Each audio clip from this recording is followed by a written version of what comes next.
Alright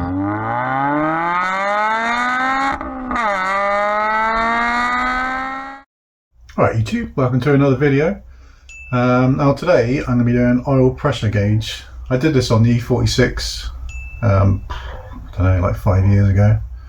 So I think it's quite a similar sort of process.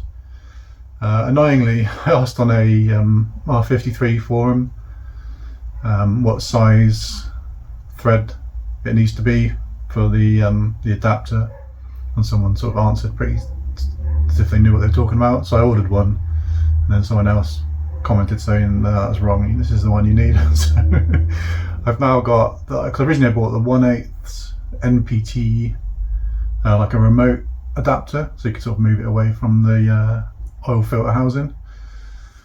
And then someone else said it's a 3/8, so I've got the 3/8 like a little adapter now, so I'm gonna have to run that straight off the oil filter housing, and then have the sort of OEM oil pressure switch thing on that, and then I'll have the remote plugged into the 1/8 one going off to like a foot away or whatever it is. And I've got another adapter then which I'll have the sender for the oil pressure gauge in it, but then I've got like an excess hole. So annoyingly I ordered a blank, and then the actual one I bought, the adapter, actually came with a blank as well, so I've got two now, but better than none I suppose. Let me show you what I've bought.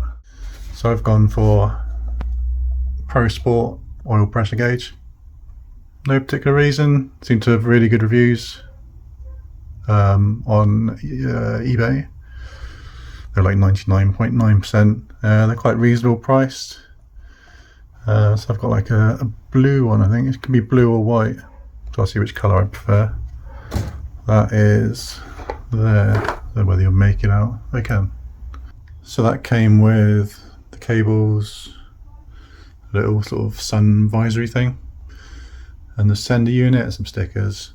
And then I also got from the same people, this is the 1/8 MPT remote adapter.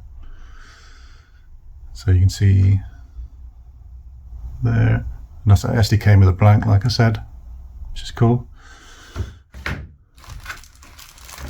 Because I actually ordered myself a blank as well. And now this is the 3/8 MPT adapter. So hopefully between the two of them I've got it right. What else we got? Just a little sort of brackety thing to hold your remote adapter somewhere. So there we go. I've done it once before, so hopefully I can do it again. It's just about routing those cables in it. And one thing I haven't got in front of me is the I forget what it's called, that tape that you use when you're doing water pipes. You'll see it in a minute when I get it out, but I got loads of it because I'm always seem to be doing DIY, so I'll be using that to seal the threads. Alright, so there's the location of the sensor. Took me ages to get that bloody plug off it. Like normal plugs, I was trying to squeeze that little red bit upwards to try and release it from the sensor. But yeah, it's a different one. I haven't seen one like this. You actually slide the red thing left and right. So it's upside down at the moment, just so you can see the red clip. And I've just been trying to figure out what size socket, what size spanner, and it's actually a 26mm spanner, which is a bit of a weird one, but I've just given it a go. You can get the ring end of the spanner onto it. You don't really want to mash it up at all, so yeah, that's cool. It released quite easy, so I shall take that off. Just got a few cloths to catch some oil. There we go, she's out. Might have to clean those threads up a little bit. Might have some kind of thread locker type stuff on it. So yeah, it does look like it's one of the 3/8 one. So there's the 3/8 sensor, adapter. So it looks to be the same size. Definitely not the 1/8 one, because that's tiny. So yeah, well done to the guy who told me that. I've just done a little trial fit. Hopefully that sort of tightness is good. You obviously need to get to that hole on the side of it. the length of the cables, sort of borderline. Hopefully I can get the plug back on. So obviously it's a bit further out now. Otherwise I'll have to extend it the tiniest amount. So hopefully that goes back on. Might have to just gently persuade it on. There's that stuff. PTFE tape, that's it. So I've just put some, might as well do this bit while it's off the car, makes it a bit easier. Typically it seems to be 216mm spanners required, or maybe a deep one. So I might just, I'm not going to go mega tight, so I'll just use my 26mm and this adjustable spanner. See, I've got the tape on already on there. Whether you can use some kind of liquid sort of sealant lockery stuff, I don't know, but I've always used this stuff. I'm sure it mentions it in the list anyway. So yeah, I shall tighten that up a little bit. It's really tricky to know how much to tighten it, because I think this is aluminium, so I don't want to wreck it. So gone, just kind of use my own judgment. So that's done. I can get this. This is offset for some reason where it plugs in. The original sensor plugs in. Not sure how that helps. But anyway, so yeah, I'll get this onto the car. I'll have to put some of that PTFE? Yeah, PTFE tape on there. It's a proud day. I finally used a mirror on a telescopic handle thing that I bought years ago. Thought I'd just try and make sure the thread looks like it's staying where it's supposed to be while I'm tightening this up. So yeah, I finally got to use it. Thought I'd tell the world. Right, so I've got to the point now where I can't tighten it anymore because the hole is there. So if I tighten it anymore, the hole is going to be at the bottom, which I won't be able to get to it because of this. And if I tighten it loads to get it all the way around back to here, it's going to be far too tight.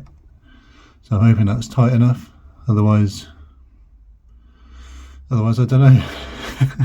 So what have I done? I've put that PTFE tape on both sides of this nozzle here, and then I screwed this little nozzle into the adapter and then got that as tight as I think it needs to be, and then I've attached the braided pipe again, just tighten that as much as I can without getting too scared I'm gonna damage something. I suppose, you know, if you check on it afterwards and it's leaking when you've been running the car, you can tighten them a bit more. I had to undo this slightly because I couldn't quite get access because the pipe is hitting against this, the oil cooler. It's another fucking chilly day out here. Just been put the PTFE tape on this little blanking bolt.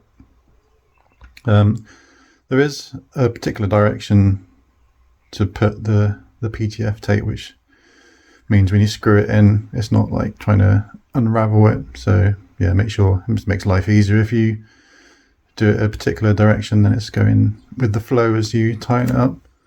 So I've done that one. I seem to be using every spanner under the sun with this one. I think this one was a 10mm. I've been using 11s. What else I got? 14, 26. So yeah, I shall put some more PTFE tape on there and then connect it to the braided line. I've just been here for like 15 minutes trying to decide where the best place to put it. Because originally I was thinking over here, but I don't want, because yeah, obviously the engine moves around. I don't want the pipe rubbing on here. So I was thinking the best place is on the bulkhead or the firewall. But then I don't want to be getting too much heat from the manifold. So I think I've decided I'm going to try and put it up here somewhere so it's not directly above the manifold. Relatively high. I was thinking like, well, all these different places around here, but yeah, somewhere over there. It might have to be a cable tie for a change, unless I drill a hole through that for the little bracket thing to hold it on. I haven't quite decided yet. Alright, that's how far I've got now. Slight change of plan.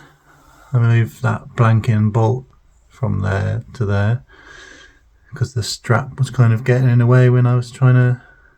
wasn't sure whether it was stopping this screwing all the way in the sender.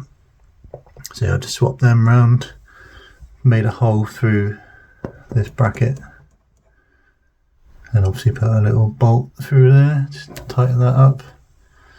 Feels pretty solid. Hope if I point the camera at it, yeah, that's nice and solid.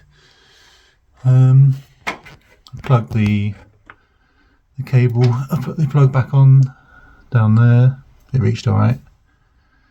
Yeah, I think my only concern really is that I can't tighten that up anymore, because then the pipe hits the cooler and then it just won't go any further.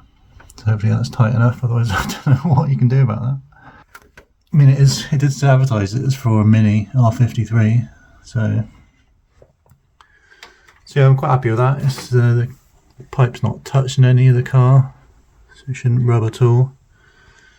Got plenty of slack for a bit of engine movement.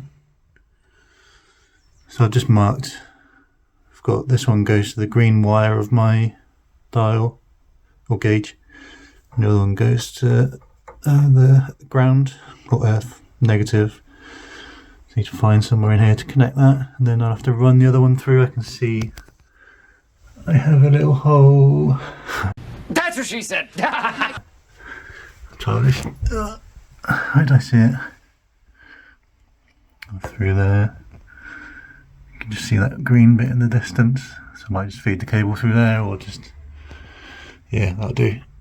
Alright, so first observations of this wire is really fucking short. So you're gonna have to extend all of them. This is a pain.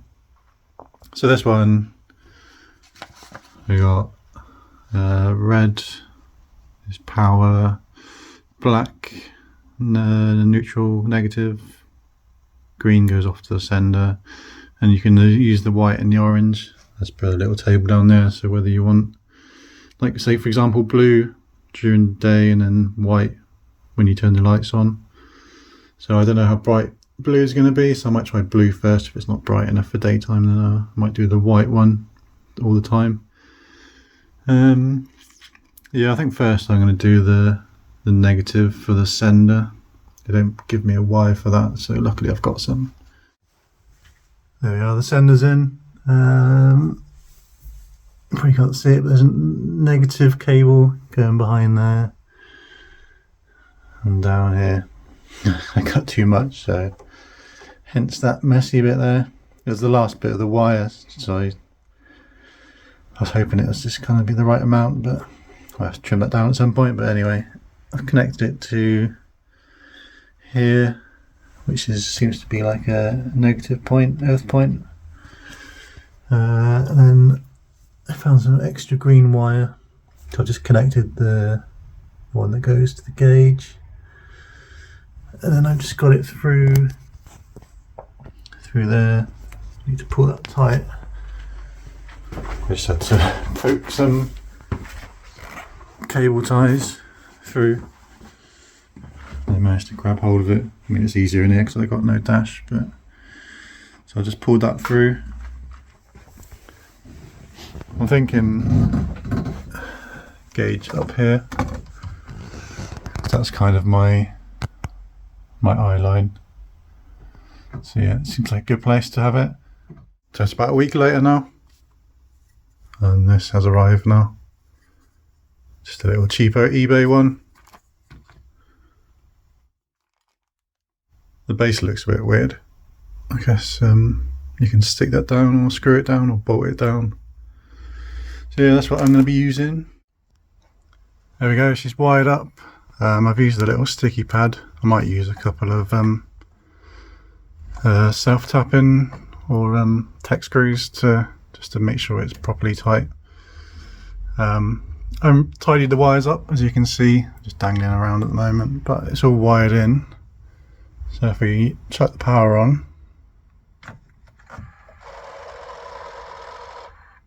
There we are. I quite like the blue. I think I might stick with that. But yeah, it looks pretty cool. I've angled it, so I'll try and put this where my eyes are.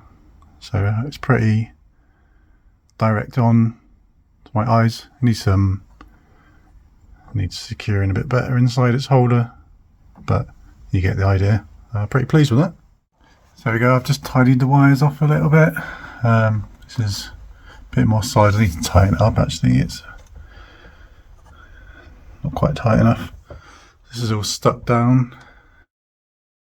Annoyingly, I did when I did the video where I started the exhaust, I did actually get a bit of video of this up to whatever the operating pressure was that sort of tick over, but typically I managed to delete it somehow, so you have to trust me that I think once it had warmed up it was on maybe 20 to 30 psi. But yeah, it seems to be working alright. It comes on with the power supply. So there we are, another video done. They're all in a sort of jumbled order, so I don't know what's coming next, whatever I can finish off. So yeah, thanks for watching as always. Please like and subscribe, and I shall see you on the next one. Cheers guys.